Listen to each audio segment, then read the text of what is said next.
I would say absolutely guided by the priorities of those countries that are aligned with the African Union and with these countries. As my brother, the High Commissioner of Nigeria, said, one of the things requested is foreign direct investment, which I think you've criticized in some way.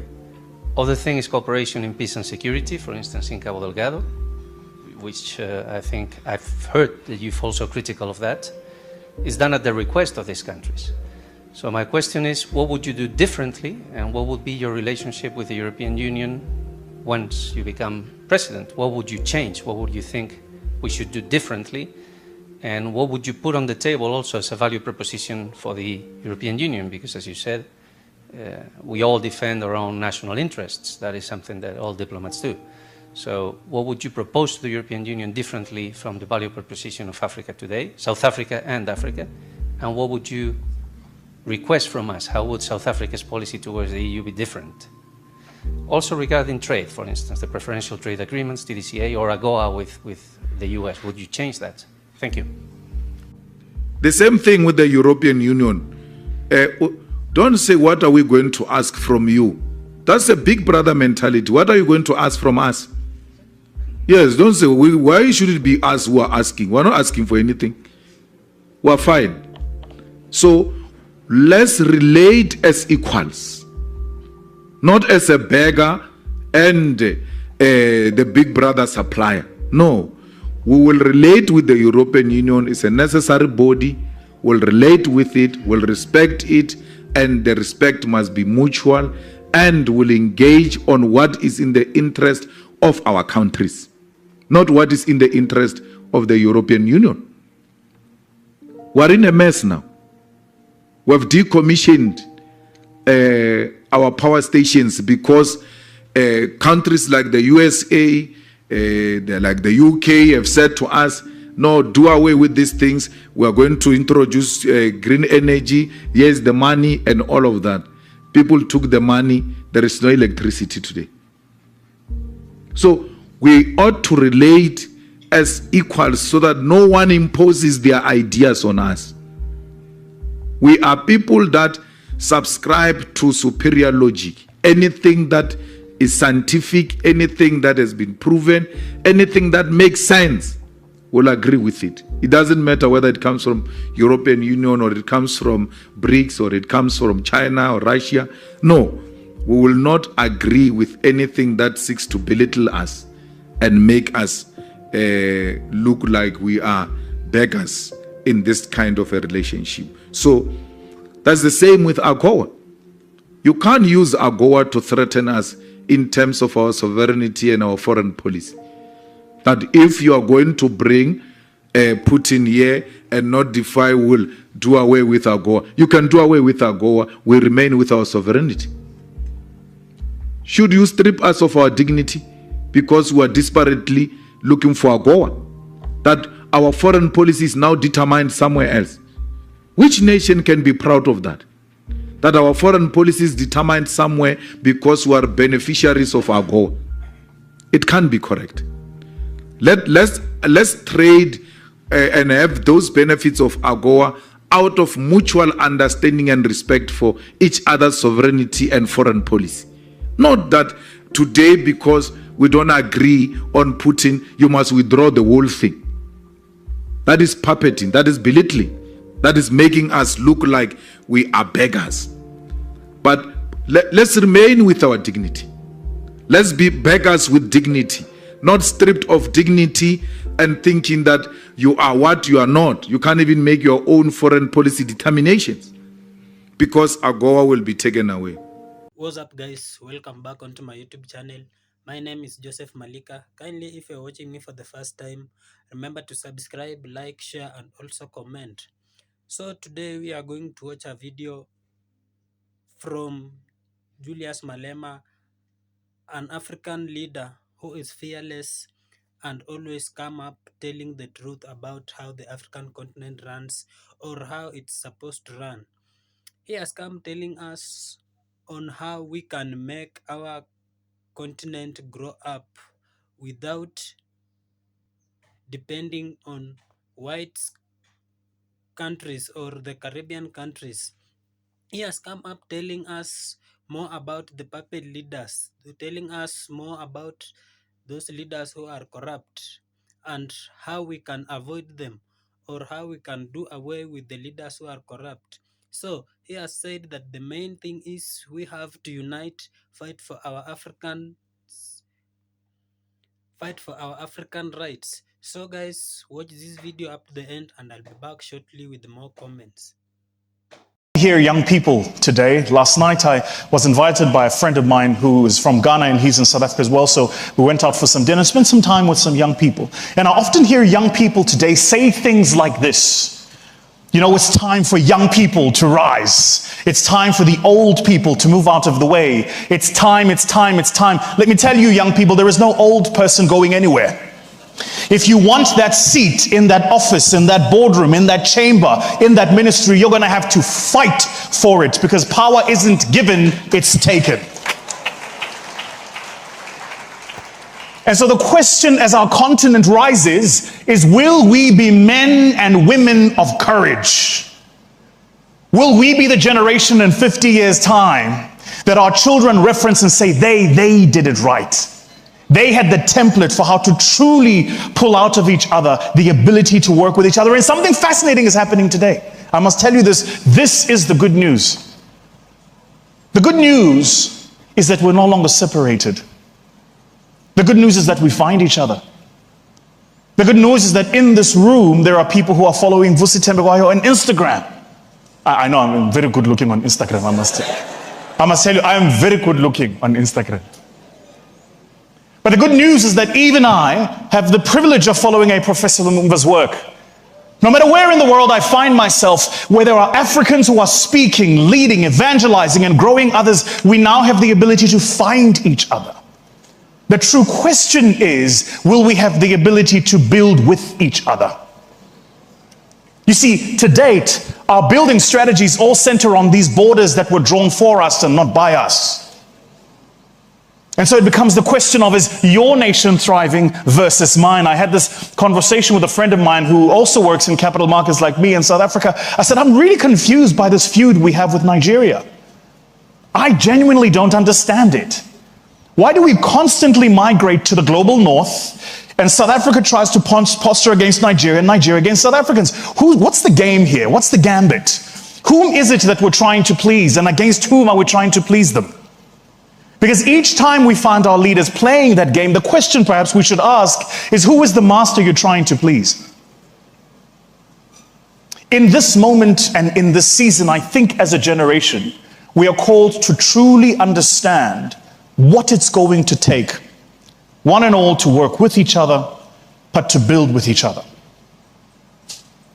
One of the things in my mind that's missing in this season is a patriotic, flag-bearing, strong group, not only of men and women, but of Nigerians, who understand in the African context what Nigeria is.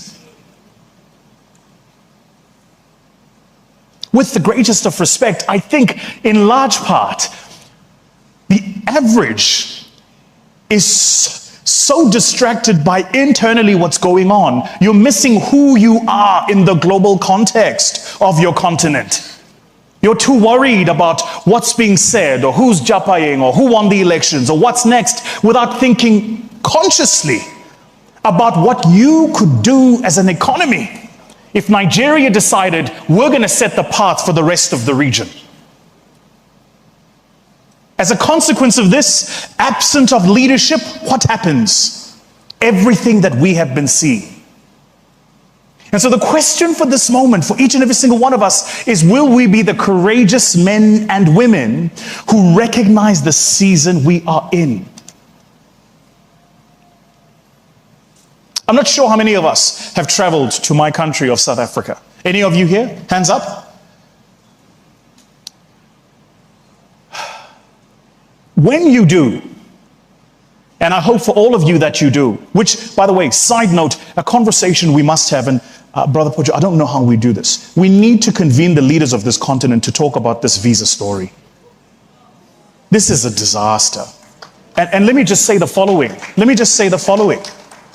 I struggle to understand why I can land in Paris, get on a train, and end up in Brussels.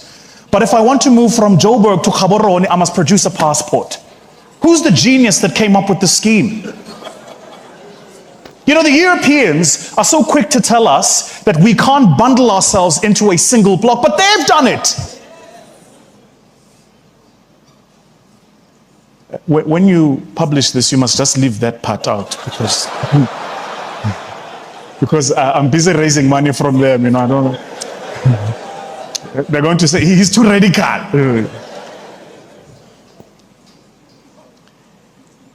And so, even in my own native land of South Africa, the work as South Africans we must do is to conscientize each other about the continent. In my mind, and I was listening to your comments, ma'am, about the youth service, I'm seized to understand and failing to understand why we are not deliberately sending young people into other parts of the continent. Experience the culture, live with the people.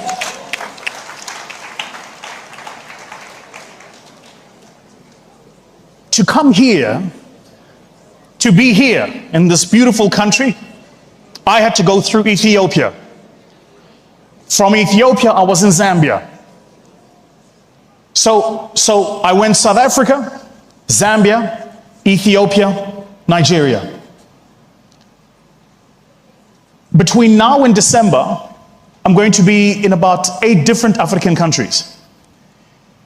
In that same time, it's going to be easier for me to do 5 different countries in Europe than it will be to do 2 different countries in Africa. Less layovers, less time. I'm sorry, can we just pause? Just one moment, pause the time. Who designed this nonsense? Who wrote the script? I have a theory. And here is my theory. You only lock the vault where there is money.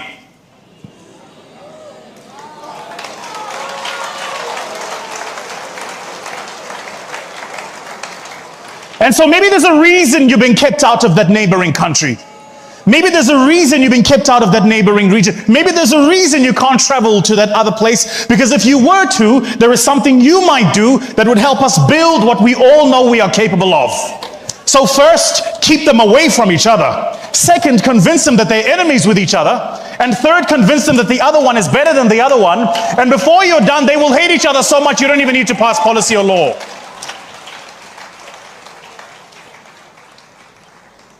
And in the middle of all of this, here we sit as young people, fruitfully connected by the HTTPS. And we're more worried about what's trending and commenting on it, rather than how do we meaningfully build with each other and do business. I came to tell you here today that I'm only interested in meaningfully building and doing business. I'm only interested in understanding how do we take the platform and put it in Johannesburg or put it in Cape Town. And how do we have not just this conversation here, but that conversation there? Because until and when Africa truly is of a single mind, it will continue to be the fodder and the meal for the rest of the global average.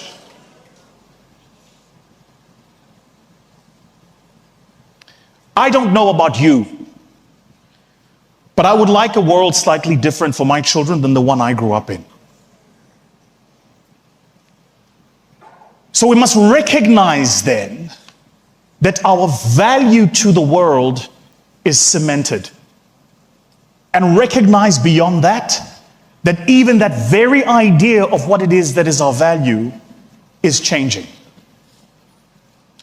A week ago, I was in East Africa, Kenya, Tanzania, Uganda. Today, I'm here.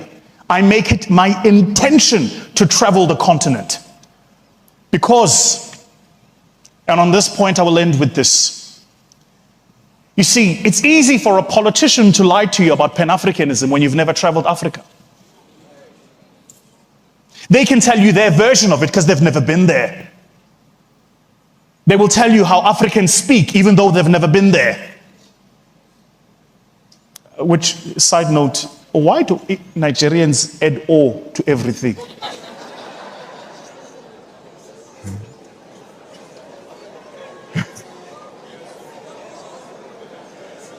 I'm sat at dinner last night, and this young man I'm with said something so profound. I was like, wow, that's so good. He said, please don't take my words, or. We need to strengthen AU, give it more teeth to bite. The decisions of the AU must be taken, and they must be firmly implemented by countries of Africa if we are going to say this is a serious continental body. Business has no choice. We are the only organization that is very clear of what we want. And therefore, business in dealing with the EFF, they know what they are dealing with. Policy position is very clear. And we were happy with the response yesterday. It was overwhelming. We really enjoyed ourselves, and the kind of support we received from the South African business yesterday was really welcomed. Black, white, Indians, Africans, coloreds, all manner of business, men and women were there to support the EFF, and that's what made the rally possible tomorrow, because of the support of these business people who are not scared of the establishment. Ukraine peaceful solution is that Ukraine must not join NATO. That's the solution. So that we protect the territory. I mean, Russia doesn't feel threatened. It's as simple as that. And I sympathize with you, and I like the fact that you like dialogue, and I like dialogue. We can engage about that because NATO is not a very peaceful organization. You can't talk peace and NATO in one sentence. It's not true what you are saying, because what peace did NATO take to Libya? Look at what you did to Libya to date. Because you are going after one man, you destroy the whole country. So if it brought peace in Norway, it has not brought peace in Africa. And our experience with NATO is not what you have experienced. And therefore, we respectfully disagree with that. I agree with you that elections are coming, and South Africa must play an important role. There's a problem in Zimbabwe. There's a big problem in Zimbabwe where the rights of citizens are being violated openly, and no one is saying anything about it, including South Africa. Elections get stolen daylight by the army. For sure, they have the results by now. Me and you are still talking about elections. They are done. They have the results. Those things, that's a formality. Well, it can't be correct that ZANU-PF holds the people of Zimbabwe hostage. If it means ZANU-PF must lose elections for it to go and self-correct, so be it. But let the people, the voice of the people of Zimbabwe be respected. It can't be a win-win-win at all costs. In the EFF, we believe strongly that Chamisa won the last elections. And it was undermined by violence that was unleashed on citizens of Zimbabwe. But is the sanctions solution? No. No. The Zimbabweans are suffering as we speak. You know how you negotiate the best terms as business and as countries. Zimbabwe should be open to you to go and invest there, but negotiate the best deals and conditions of such investment. No sanctions must stop you from going to invest in Zimbabwe. Zimbabweans are struggling, and the world must go and help Zimbabweans. You know, this thing of territorial threats, we know them here. We've got an army base here in Botswana. What is America doing here in Botswana? Why is Africa not in American borders? What do you call that? And you come and say imperialism and colonialism is finished. When people expand their territorial expansion through putting military bases at our borders. There's a military base here A study has been conducted that a fighter jet that moves from that army base to the Union building will not take less than 2 minutes to bomb the Union building. If a war is declared with America, America does not have to assemble any resource from Washington or anywhere else to come here. They are already here. What do you call that? It's democracy. It's free world. We must celebrate that and say, no, imperialism is no longer there. It's in our head. We understand what Putin is fighting against because we have it here. Here. What is it doing here? We never went to Asia. We never went to Europe. We never went to America. We are here. We don't establish bases anywhere. Why should you establish bases in military bases in our continent? And when we speak, it's called old-fashioned politics. That they are out of fashion. There's no such a thing as imperialism. When imperialism is breathing on our neck, we're not going to allow that. We are going to expose that American military base here all the time in the platforms we get and educate our people that this is exactly what Putin is fighting against. America will not allow that. That Russia must go and establish a military base in Cuba with missiles facing the USA. Don't want to allow that. So we must not be allowed, we must not be asked to accept the things that you will not accept if they were to happen in your countries. And that's what we're talking about when we speak about NATO and peace not going together. So, ladies and gentlemen, it doesn't mean enmity. We're not enemies. We engage robustly. Our policies can be challenged the same way we challenge your policies. We are open for engagement. South Africa is open for investment in our own terms. We know what multinational companies have done to our economy, coming to milk our resources, leaving us dry. The case in point is a place called Marikana. Just go and see what the London mine did there and what Sibanye is doing there. To date, with a huge operation of a mine just next to it, there is no water, there's no tar road, there's no electricity, there are no houses, no proper schools. People are squashed in one place. Yet, a stone thrown away, there is a mine. We cannot allow that to continue as is under the EFF. We want a mine that will benefit our people. Why do people say, no, the state must not own a bank in South Africa? Because there are private banks. Why do you need a state bank? Because they want to continue to exploit people and charge them high interest.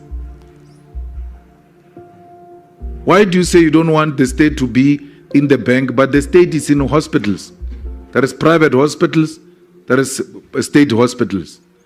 There is private schools, there is state schools.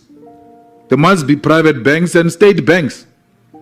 And the private bank, the private hospitals and schools and private everything, even where the state participate, the private sector still maximize profit, even when there is an option of a state. We will not close them down under the EFF. We'll do what Kenya did. We'll not close private schools. We'll build quality public education where people will abandon private schools and go to public schools like in Kenya, where Kenyans leave private schools because public education is better. That's what we need to do. Private schools are closing in Kenya. So we will not close any mine. Why should we close a mine? We are the ones who issue the licenses of mines. We will give a license of a profitable mine to the state-owned mining company. where mining will not cost the state a lot of money, where the mineral resource is close. You don't need many resources and money to produce the product. That license shall go to the state because we're the ones who allocate the license. Why should you close the mine? That's what nationalization means. Means a state-owned mining company will be established and shall mine next to the American mining companies.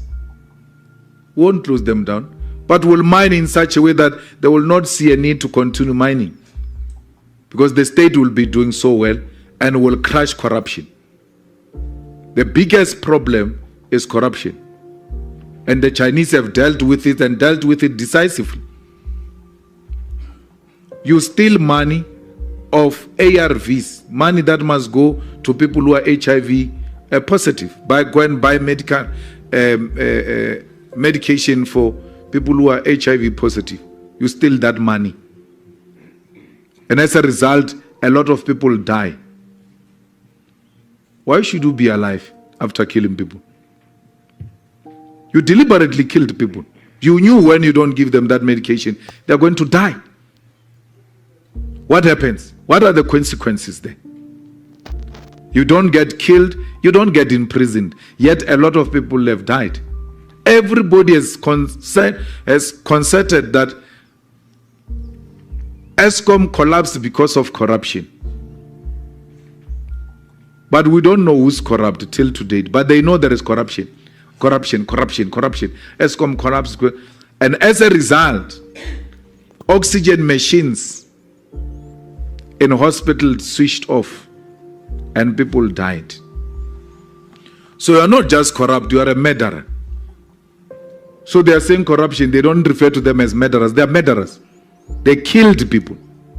Yet not a single one of them has been arrested.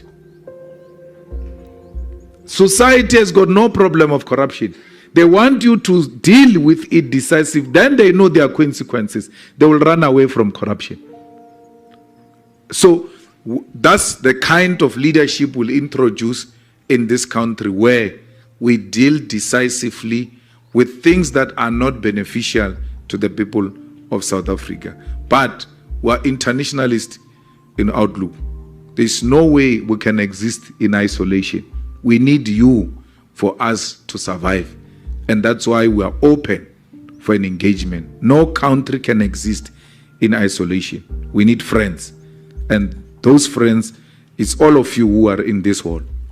We might disagree on this or that, but what brings us together is humanity. We want to see humanity succeed, and that's what makes us friends. And the door of the EFF remains open for bilateral engagements with individual embassies who seek more clarity. We're there. Our international relations office is here. Tomorrow we're in a rally. After the rally tomorrow, things are back to normal. At any day, whether it's USA or Germany or UK or Zimbabwe or China or Russia, anyone who seeks to engage us, our door is open. Please, let's come and engage further on many other issues. This is a big platform where we may not go into some of the details, but in that kind of an engagement, Dean, I think it will be better to engage more, especially that you represent the. So guys, I think you have watched that video, and from the video you have learned a lot about our African continent, or how our African continent must or supposed to be run by our leaders. We have seen that many countries in Africa say that their countries are down because of corrupt leaders. I may say that is true, because also my country, I can say some of the leaders are corrupt. They only think of their own, not the people they are leading. Remember, we voted in these leaders, but they are now coming up fighting for themselves, not fighting for all the citizens who voted them in as leaders. I think by the end of the year or the starting of the next year, so many African countries are coming up, or they are going to vote in new leaders. They are going to have election into their countries. And as we know, on our African continent, so many countries cry saying that the leaders who are on the leadership, they are not the leaders they voted in. That means corruption reign in, whereby the votes were stolen or something else must have happened so that the leaders came in. But as we know, that is the main crisis that we face into Africa.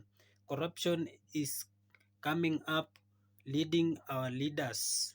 Instead of our leaders coming up, carrying out or carrying away the corruption thing. So, you have seen onto our video today, so many people are crying because of the corruption that is running into the countries.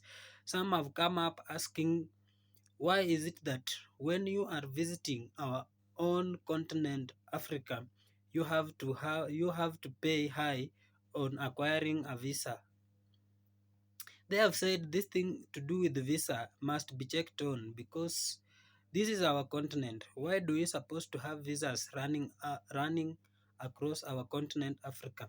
So the governments of African countries must watch on it and do something so that we Africans, we can visit our neighboring countries, we can walk around African continent and know more about the African culture. See how things are done outside there, and by uniting or visiting different countries, we can learn more from our fellow African citizens into the continent. You have seen that some are saying that we are going, as youth, we are going to fight to remove all the aged leaders who are now not fighting for the youth's right. That is true because the revolution has started all over the African continent, even into the Caribbean countries. Let me say all the 7 continents of the world. The youths are now coming up fighting for their own rights because the leaders they choose in are not doing so.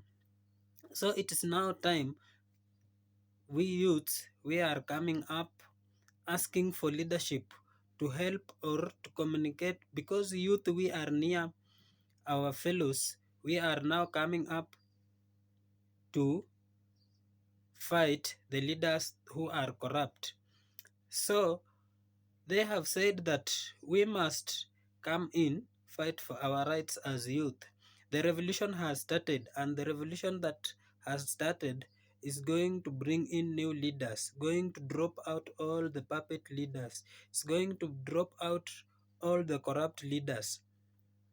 You have seen Malema saying or talking about how the African continent has been oppressed down by the other Caribbean countries. You can see we have so many American military troops into our continent Africa, but there is no any African military troop that is in America or in Russia or in European countries, where we see that is a very big problem, because when they come in, they run our governments, they do as they want because they are of high power than we Africans.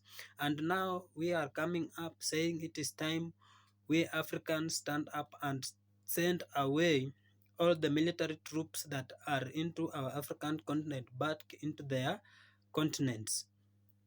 You have seen that some of Caribbean countries come into our continent, carry out mining activities where the high profits are the highest profits are being taken out of Africa, where we can see that African is losing so much amounts to the outside continents, and the minerals are mined into our own continents. That's why we have seen that the African continent countries, they are running down. This is because most of our resources are taken out, And because of that, we must come up together, unite we as Africans, and say no to what is happening so that we can come up and rise as Africans, fight for our rights. You have seen into Africa, so many private schools are coming up than the government schools, whereby we have to revolve and fight so that the government schools are schools that have to be facilitated higher than the private schools, and they are doing best, because you can hear from different people saying that government schools, when you attend a government school, you are there are highest possibilities of you being employed on different parts of the government. So I am coming up also telling African people that we must unite and use our resources well. The best thing is African leaders should come together. As you can see, we have the African Union. We must come together, or the leaders must come together and fight all this corruption thing. They must avoid all the European colonial system of government and form their own government, so that we as Africans, we can come up and be of also high profitable people. So guys, I'm not going to talk too much. Please subscribe onto my channel, like the video, share, and also comment. See you onto my next video. Bye bye.